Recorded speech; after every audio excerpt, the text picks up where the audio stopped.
नमस्कार, स्वागत है आपका एचसीएन न्यूज में। मैं हूं आपके साथ नीतीश पाठक। प्रधानमंत्री नरेंद्र मोदी इस वक्त दो देशों के दौरे पर हैं, ब्रुनेई और सिंगापुर। ब्रुनेई के बाद प्रधानमंत्री मोदी इस वक्त सिंगापुर के दौरे पर है और सिंगापुर में प्रधानमंत्री मोदी का आज आखिरी दिन का दौरा है। ब्रुनेई, जहां मुस्लिम राष्ट्र प्रधानमंत्री मोदी का भव्य स्वागत हुआ, वहीं सिंगापुर में पीएम मोदी लगातार अलग अलग मुद्दों पर चर्चा कर रहे हैं। लेकिन अहम सवाल यही है कि ब्रुनेई और सिंगापुर से मोदी भारत के लिए क्या लेकर आ रहे हैं। विपक्ष हमेशा से सवाल खड़ा करता है कि प्रधानमंत्री मोदी सिर्फ विदेश दौरा करते हैं, विदेश घूमने जाते हैं, लेकिन हम आपको बता दें कि प्रधानमंत्री मोदी चाय और बिस्किट खाने के लिए विदेश नहीं जाते हैं।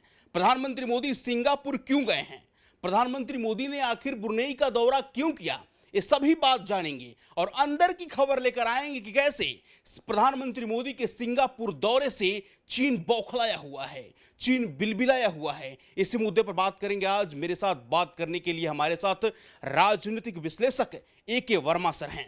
सर, मेरा पहला सवाल ब्रुनेई और आज सिंगापुर में प्रधानमंत्री मोदी का दौरा चल रहा है, भारत के लिए कैसा दौरा है और प्रधानमंत्री मोदी हमारे देश के लिए क्या कुछ ब्रुनेई और सिंगापुर से लेकर आ रहे हैं? देखिए, सबसे पहले बात की, जब ब्रुनेई का दौरा उन्होंने किया है प्रधानमंत्री ने, तो उन्होंने एक विस्तारवादी नीति के खिलाफ बयान दिया। उनका भव्य स्वागत हुआ। ब्रुनेई के सुल्तान और ब्रुनेई का जो किंगडम है वो भारत के प्रति बहुत ही मैत्रीपूर्ण व्यवहार रखता है और 40 साल में पहली बार कोई पीएम वहाँ पहुँचे थे। तो पीएम ने वहाँ एक बहुत बड़ा स्टैंड लिया। उन्होंने कहा कि हम विकास के साथ हैं लेकिन विस्तारवादी नीति के खिलाफ हैं। इसका मतलब ये है कि उन्होंने चाइना को साफ साफ निशाने पर लिया। अगर चाइना उस पूरे, आप देखेंगे उस जोन में, तो उस साउथ चाइना सी में जो भी उसके आसपास के नेबरिंग कंट्रीज हैं, फिलीपींस हो, मलेशिया हो, इंडोनेशिया हो, सब उससे आक्रांत है, सब परेशान है।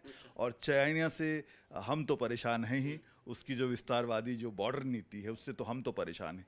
तो आप समझिए कि दक्षिण चीन सागर में भी लगातार चाइना सबको परेशान कर रहा है और ब्रुनेई भी परेशान है। ब्रुनेई एक शक्तिशाली देश है लेकिन वो भी परेशान है।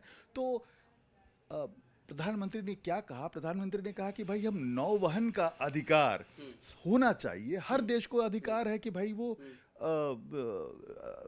फ्रीली अपने सी में मूव कर सके। तो आप कैसे बॉर्डर रिमार्क कर देते हैं कि भाई हमारा है, हमारा एरिया है? ये तो विस्तारवादी नीति है। तो ये बहुत बड़ी बात उन्होंने कही। दूसरी बात कि कई सारे क्षेत्रों में, अहम क्षेत्रों में दोनों ब्रुनेई के साथ भारत के का जो एक समझौता हुआ वो भी देखने वाली बात है। अब वहाँ से सिंगापुर पहुँचे हैं प्रधानमंत्री और सिंगापुर में प्रेसिडेंट साहब, वहाँ के और प्राइम मिनिस्टर और वहाँ के कई सारे कैबिनेट मिनिस्टर्स, उनसे मुलाकात हुई है। फिर सेमीकंडक्टर, जो बहुत बड़ा मुद्दा है। सेमीकंडक्टर आप जानते हैं कि ऑटोमेशन के लिए, कंप्यूटर के लिए, मोबाइल के लिए जो भी मशीनरी है, इलेक्ट्रॉनिक मशीनरी, उसमें सेमीकंडक्टर का बहुत बड़ा रोल है। और सिंगापुर है वो सेमीकंडक्टर के क्षेत्र में अग्रणी देश है। तो भारत के साथ अगर उसका टाई अप होता है, हम क्या कह रहे हैं कि हमारे पास वर्केबल फोर्स है, हमारे पास विस्तृत बाजार है। तो वर्केबल फोर्स अगर है तो आप यहाँ इंडिया में बनाइए। तो हम क्या कर रहे हैं कि हम ये चाह रहे हैं कि कम से कम जो ये सेक्टर है, अगर हम निर्माण के सेक्टर में उतर आए तो चीन को हम पटकनी दे सकते हैं। तो ये बहुत बड़ा, चाइना जो है ना उससे विश्व आक्रांत है। वो समझिए कि सुपर पावर के बीच में वो चुपके से बाजार खड़ी करके उसने क्या किया कि अपने आप को तीसरा सुपर पावर चुपके से स्टैब्लिश करने की कोशिश की। लेकिन चोरी से सुपर पावर आप बन नहीं सकते। भारत ने ये साबित कर दिया है।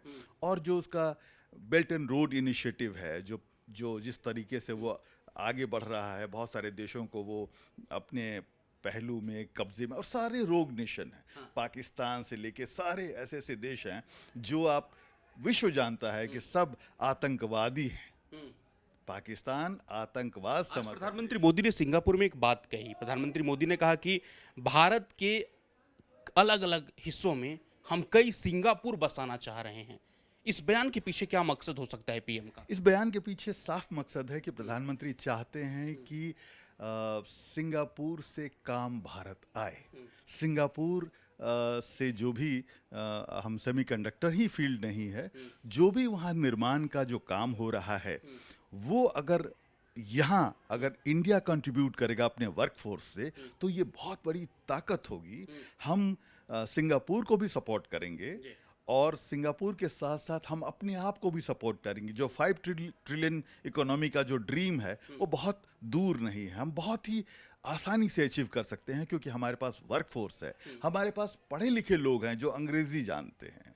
ये बहुत बड़ी ताकत है। हमारे कई स्टूडेंट्स जो हैं सिंगापुर पढ़ने के लिए जाते हैं। सिंगापुर पढ़ने जाते हैं तो हम यूनिवर्सिटी वहाँ एस्टैब्लिश कर सकते हैं। सिंगापुर अभी हमने किया है, ब्रिटेन के लिए एक विश्वविद्यालय खोला है, तो सिंगापुर के लिए हम विश्वविद्यालय खोल सकते हैं। तो एजुकेशन सेक्टर में भी हमारा आपस में एक कोऑपरेशन हो सकता है।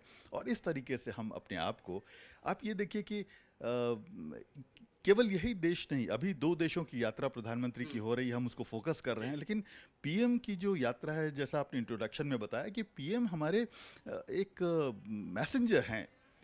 हमारे पीएम एक मैसेंजर हैं भारतवर्ष के, वो रिप्रेजेंटेटिव हैं, वो कितने अरबों लोगों का प्रतिनिधित्व कर रहे हैं, कितने लोग को मेडिएट कर रहे हैं। आप देखिए वॉरिंग कंट्रीज जो रशिया और जो उक्रेन है, उन दोनों हमें कह रहा है कि भाई हमारे यहाँ आइए। तो हम प्रधानमंत्री की यात्रा इस मायने में महत्वपूर्ण है कि न केवल शांति का संदेश दे रहे हैं, बल्कि being a very visionary leader, वो चाह रहे हैं कि हम किसी तरीके से भारत को ही हम विकास के रास्ते पे ना ले चलें, विश्व को अपने साथ ले चलें। मतलब भारत विश्व गुरु के राह पर है। भारत विश्व गुरु के राह पर है और बहुत पहले से है। अब मैच्योर जो हमारा जो डिसीजन हो रहा है, अब हम विश्व गुरु का ओहदा हमारा चांसलर वाला हो गया है। पहले हम प्रोफेसर थे, अब हम चांसलर हो गए, अब हम डिसाइड करते हैं। लेकिन हमारे देश में ही कुछ विपक्षी नेता हैं, कुछ लोग हैं जो छाती पीट पीट कर बोलते हैं कि पीएम मोदी सिर्फ विदेश घूमने के लिए प्रधानमंत्री बने हैं। इस प्रकार के बेतुके और बचकाना बयान दिया जाता है विपक्ष के नेताओं द्वारा। उनको अजीत जी आप क्या कहेंगे? उनको किस तरीके से बताइएगा कि भाई वो चाय बिस्किट नाश्ता और घूमने के लिए नहीं जाते, टूर करने के लिए प्रधानमंत्री कोई विदेश नहीं जाता। विदेश जाने के पीछे मकसद होता है, क्या मकसद होता है उनको समझाइए। देखिए मकसद क्या होता है, जब आप हाई लेवल टूर करते हैं, जब तक आप किसी के पास पहुंचेंगे नहीं, तब तक कोऑपरेशन के चांसेस नहीं हैं। दूर दूर से कोऑपरेशन नहीं होता।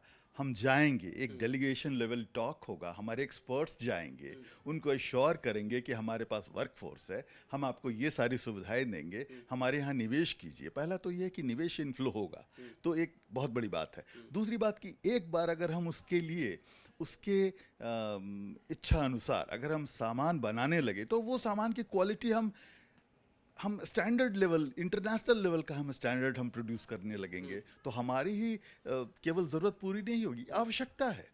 हमारी आवश्यकता ये है कि हम निर्माण कर सकते हैं, हमारी कैपेबिलिटी है, कैपेसिटी है, हमारे पास टैलेंट है। तो ये बताने के लिए तो आपको जाना पड़ेगा। और पीएम इस मायने में इम्पोर्टेंट रोल निभा रहे हैं कि वो ना केवल निवेश की बात करते हैं, वो केवल बिजनेस की बात नहीं करते, वो अंतर्राष्ट्रीय कूटनीति की भी बात करते हैं। अंतर्राष्ट्रीय कूटनीति अभी वक्त की ज़रूरत है, अमेरिका नहीं कर पा रहा है, वो हम कर रहे हैं।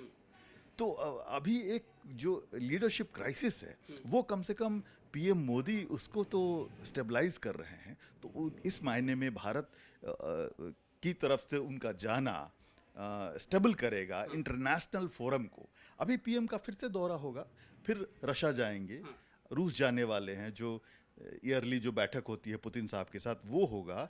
फिर उसके बाद अंतर्राष्ट्रीय जो हमारा अमेरिका दौरा है, जो संयुक्त राष्ट्र का जो जनरल असेंबली की मीटिंग होती है, उसमें जाएंगे।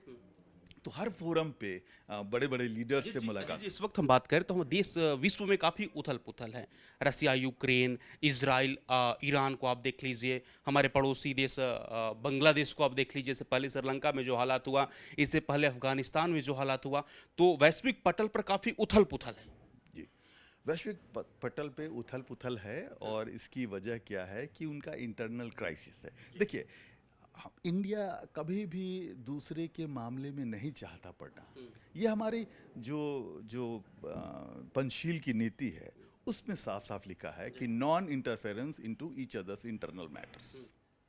हम किसी के मामले में, आंतरिक मामले में दखल अंदाजी नहीं करेंगे, लेकिन हम म्यूट स्पेक्टेटर बन के नहीं रह सकते। हम रिएक्ट करेंगे और पॉजिटिवली रिएक्ट करेंगे, इन द सेंस कि हमारा भला किस में है, क्योंकि विश्व का भला उसमें है। इंडियन ओशन में अगर आप स्पाई जहाज चलाएंगे, अगर चाइना चलाएगा तो हम उसको कंटेन करने के लिए हम भी भेज देंगे, इंडियन ओशन में अपने जहाज उतार देंगे। तो इसलिए इंडिया अब म्यूट स्पेक्टेटर नहीं है, वो ज़माना नहीं रहा। भारत ने साफ कहा है कि भाई वैश्विक तौर पे अब युद्ध का ज़माना नहीं है, अब डिप्लोमेसी चलेगी। लेकिन डिप्लोमेसी, देखिए, डिप्लोमेसी में भी बराबरी से ही सब आक्रांत होते हैं और बराबरी से ही वो चुप होते हैं, और बराबरी का व्यवहार ही व्यापार में काम आता है। तो व्यापारिक और अंतर्राष्ट्रीय कूटनीति सबके लिए प्रधानमंत्री की यात्रा, और ये यात्राएं लगातार होनी चाहिए। प्रधानमंत्री के बाद हमारे अन्य जो मंत्रीगण हैं उनकी भी यात्रा होनी चाहिए, जिससे वो सिलसिला बना रहे। हाई लेवल जो आने जाने का सिलसिला है, संपर्क है, वो हमेशा बना रहना चाहिए। मतलब ब्रुनेई और सिंगापुर का पीएम मोदी का दौरा सफल है, सुखद है देश के लिए। बिल्कुल है। जब देखिए, आपका जब हेड ऑफ द गवर्नमेंट कहीं जाते हैं तो उससे क्या होता है कि हमारा प्राइड वहाँ जाता है, हमारा ऑनर वहाँ जाता है।